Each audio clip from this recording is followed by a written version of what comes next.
In this video, I will give you the exact players that you need to succeed for DraftKings' first main slate NFL contest with the complete lineup by the end of the video in 5 minutes or less. My name's Quick Pick Nick, and by using detailed algorithms, statistical differentials, and the crunching of numbers, I will give you the locks and lotteries for the main event on September 13th, week 1 of the NFL on DraftKings. I'll start off with a couple of locks who carry over from my FanDuel video, which, if you haven't checked out yet, is linked in the description below. And while you're there, why not consider subscribing for more fast-paced fantasy lineups? These two players are Mark Ingram and Julian Edelman. Ingram is the second most undervalued running back in this slate, with the first to come later in this video, as he is priced far below that which should be expected from a player of his caliber. Serving as a second rushing threat alongside Lamar Jackson, the two were able to surprise defenses on the ground throughout the 2019 season, and Ingram will continue to do so week 1. One reason Ingram may be so cheap is because J.K. Dobbins will be joining the roster for the 2020 season, but even so, Ingram will be the torchbearer for the majority, if not all, of the Ravens' backfield early on as Dobbins becomes acquainted to his new league. As for Edelman, he's even more valuable in DraftKings than FanDuel, ranking lower on the list of receivers in terms of price. Considering Edelman was on the border between lock and lottery in the FanDuel video, he surely makes the cut on DraftKings given his relatively lower cost and the fact that his output of 16.5 fantasy points per game ought to be bolstered given the younger, more athletic Cam Newton synergizing well with the team. For the third lock of this lineup, my model recommends Josh Jacobs, the most valuable running back available in this slate given his cost. Jacobs is Las Vegas' primary offensive weapon, with a weak receiving core and an even weaker quarterback of Derek Carr.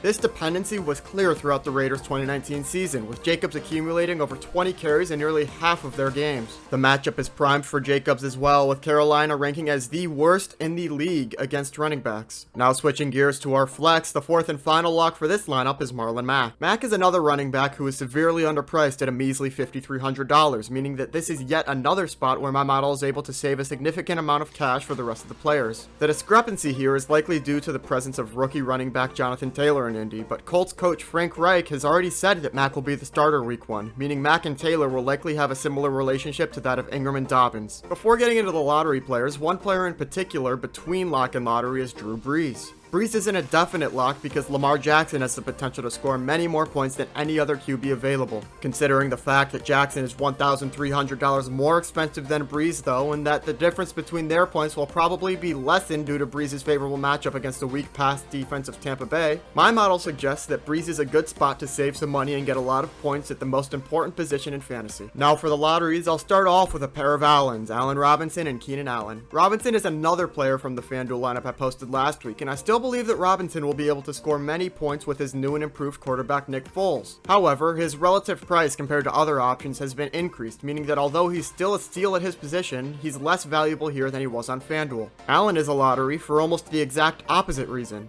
Tyrod Taylor is the quarterback in LA now. This downgrade from Phillip Rivers will almost certainly affect Allen's overall output, but Allen remains the Chargers' #1 receiver by a large margin, and Taylor will likely depend on him throughout the season. For the penultimate pick of this lineup, the tight end here will be Dallas Goedert. Goedert was one of the most surprising players for me last season, as he managed to perform well and put up big fantasy numbers in 2019 as a tight end 2 alongside Zach Ertz. Should this symbiotic relationship continue, Goedert is a great cheap option who will save us just enough money to get a solid defense of the Green Bay Packers. The Packers play the Vikings week 1, and this rivalry has historically come down to which team can stop the other from scoring, so look for this defensive showcase to produce fantasy points on the other side of the ball. And that's what my model is able to come up with for DraftKings week 1 return to the NFL on Sunday, September 13th. If you enjoyed this video, be a friend and tell a friend. It helps more than you can imagine and grows our community. This has been Quick Pick Nick, the intersection for sports, data analysis, and speed. Thanks for watching.